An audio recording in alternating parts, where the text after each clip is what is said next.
और एक बात निवेदित करते हुए हमें अत्यंत हर्ष हो रहा है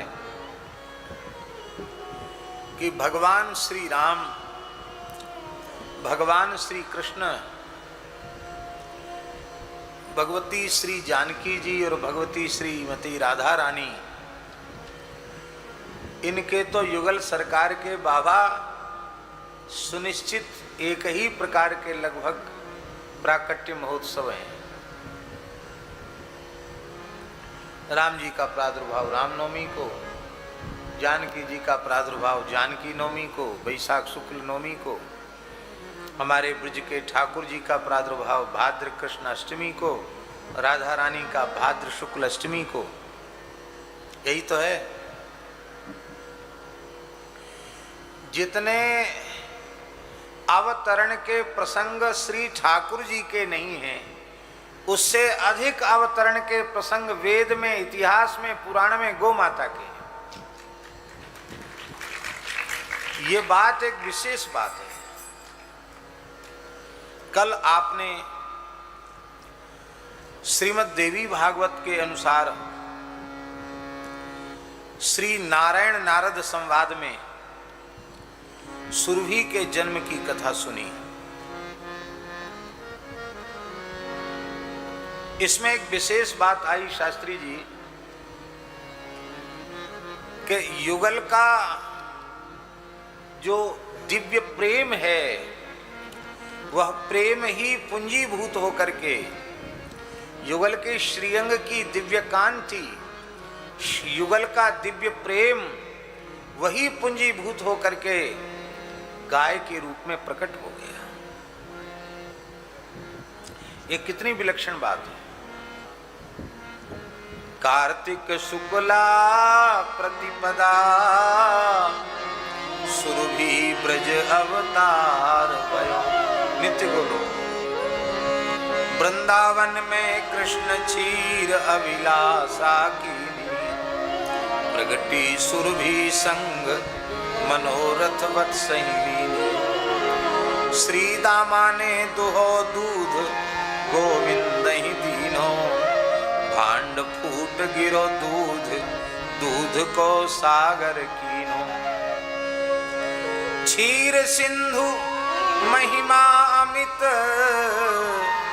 गोलो कहीं श्रृंगार भयो। कार्तिक शुक्ला प्रतिपदा सुरभि ब्रज अवतार भयो। और यही प्रमाण है कि कार्तिक शुक्ल प्रतिपदा से लेकर, भैया जी, कार्तिक शुक्ल प्रतिपदा से लेकर कार्तिक शुक्ला नवमी तक, जिसे अक्षय नवमी कहते हैं, यह समय गो नवरात्रि के लिए शास्त्रों के अनुसार सुनिश्चित किया गया है। सब बात मंच पर प्रकाशित करने योग्य नहीं होती है, लेकिन आपको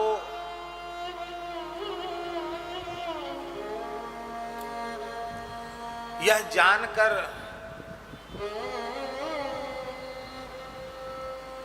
बड़ी प्रसन्नता होगी। हम केवल संकेत में आपको निवेदन कर रहे हैं कि स्वयं गोमाता ने अपने अवतरण का संकेत और अपने व्रत का संकेत स्वयं गोमाता ने किया। अब उसकी पूरी घटना क्या है, इसको मैं मंच से नहीं बोल सकता हूं,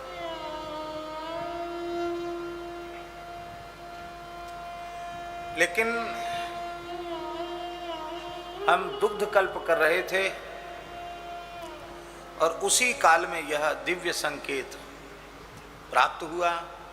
और भैया जी, आश्चर्य की बात तो यह है, ये और संकेत मिला कि कहां कहां ये प्रमाण रूप में चर्चा है। फिर उन प्रकरणों को देखा गया तो बिल्कुल स्पष्ट।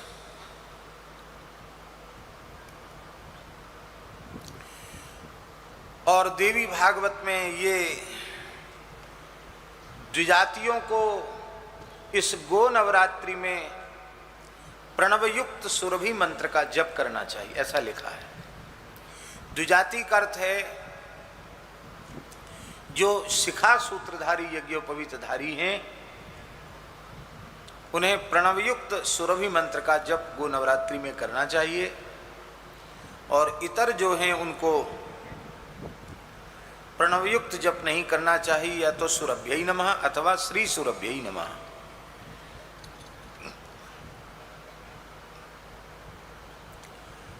तो श्री सुरभ्यै नमः। अब प्रणवयुक्त सुरभ्यै नमः उसके तो कीर्तन की विधि नहीं है, तो श्री सुरभ्यै नमः ये कीर्तन सबसे पहले पथमेड़ा में जब हम दुग्ध कल्प कर रहे थे तो भैया जी रात्रि को धूना पर बैठे थे, तो थोड़ी देर दिन भर तो कल्प की विधि में चला जाता था, और शाम को थोड़ी देर बिना सत्संग किए तो मन कैसे लगेगा, ऐसे लगता कि पता नहीं जीवन कैसा हो गया बिना भगवत चर्चा के। तो रात्रि में पूज्य पथमेड़ा महाराज भी आकर विराजते थे। तो ये जो दिव्य संकेत गो नवरात्रि का हुआ और मंत्र का हुआ, तो उसी भाव में श्री सुरभ्यै नमः, इसको हम बिना कोई भूमिका नहीं बताई, ना किसी को बताया कि क्या हुआ, सीधे मन में आया कि भाई कीर्तन तो रोज करते, गोविंद जय जय गोपाल जय जय, आज सुरभि जी ने कृपा की है तो श्री सुरभ्यै नमः का कीर्तन करें। ऐसे कीर्तन करने लगे। एक सामान्य ही व्यक्ति थे, वो अपने जैसे तैसे ढोलक थप थप करना जानते थे, वो ढोलक बजाने लगे। और उस दिन ऐसा कुछ अद्भुत घटना घटित हुई कि फिर आगे सत्संग का मन ही नहीं किया। श्री सुरभ्यै नमः, श्री सुरभ्यै नमः लगभग 1 घंटे कीर्तन हुआ। पथमेड़ा महाराज बैठे थे, वो भी बड़े भावुक और ध्यानस्थ हो गए। और इसके बाद जब हम कक्ष में पहुँचे तो वे भी साथ में पधारे, और केवल हम और वे थे। उन्होंने कहा, आज आपको कुछ दिखाई पड़ा? मैं महाराज जी आप बताइए। उन्होंने कहा, जिसमें आप श्री सुरभ्यै नमः कीर्तन कर रहे थे, गोष्ठ के धूना के अमुक कोण में साक्षात सुरभि गाय खड़ी थी, और नख सिख सुरभि गाय का उन्होंने वर्णन किया। जब उन्होंने वर्णन किया तब मैंने कहा कि ऐसी ऐसी प्रेरणा हुई है और ऐसा संकेत मिला है। तो सबसे पहले गो नवरात्रि उत्सव नंदगांव में मनाया गया 2010 में कि 11 में,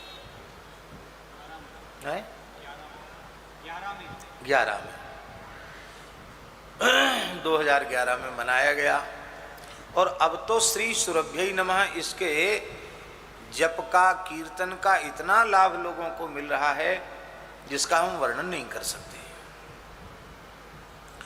यही बात एक दिन हमने कही थी कि संतों की कृपा हो जाए, ठाकुर जी श्री जी की कृपा हो जाए, और गोमाता आकर हमारे हृदय में विराज जाए, हमारे मन में गाय समाहित हो जाए बाबा, और हमारे नेत्रों में गाय बस जाए, तो फिर वेद से लेकर महाभारत और अष्टादश पुराण जिस जिस ग्रंथ को आप देखेंगे आपको लगेगा कि सब में गो महिमा भरी पड़ी है।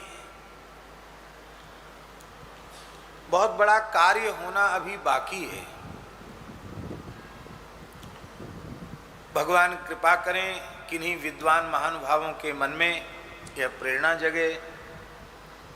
तो एक आवश्यकता है कि वेद से लेकर संपूर्ण महाभारत और उपलब्ध अष्टादश पुराणोपपुराण, उनमें जहाँ जहाँ गो विषयक बात आई है उसको कम से कम एक ग्रंथ में संकलित किया जाए।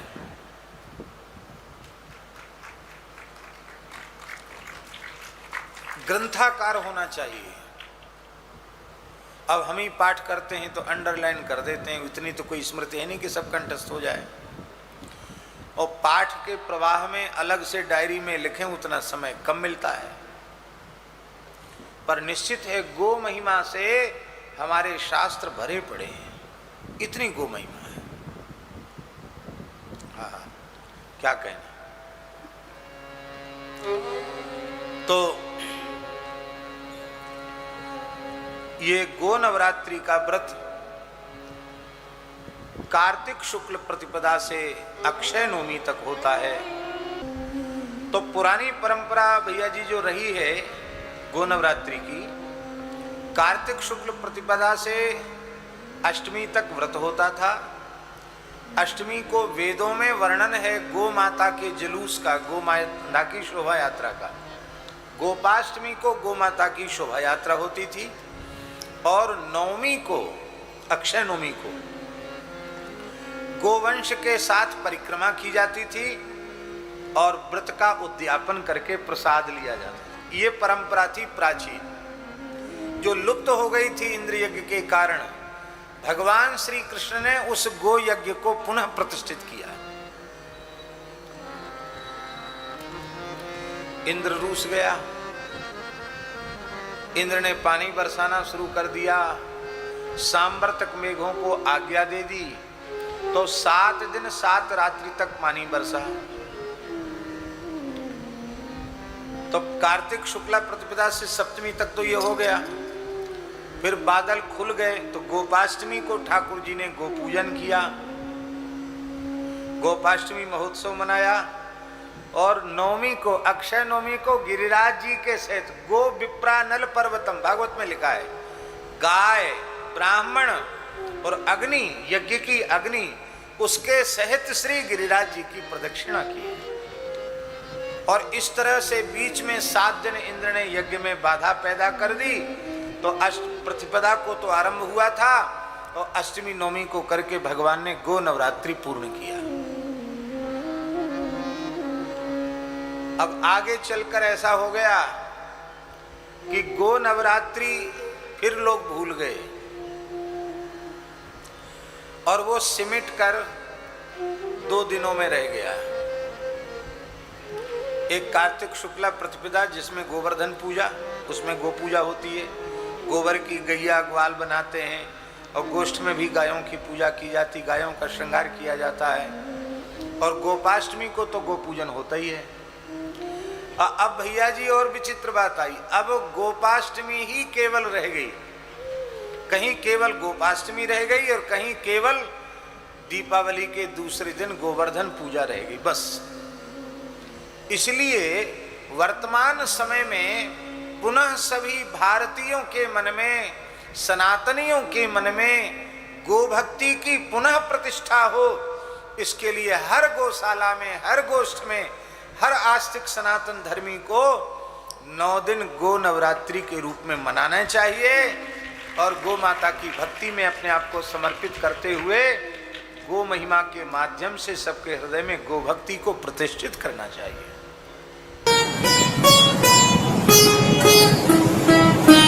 श्री सीताराम प्रतिदिन सत्संग एवं दर्शन के लिए श्री महाराज जी के ऑफिशियल चैनल को जरूर सब्सक्राइब करें।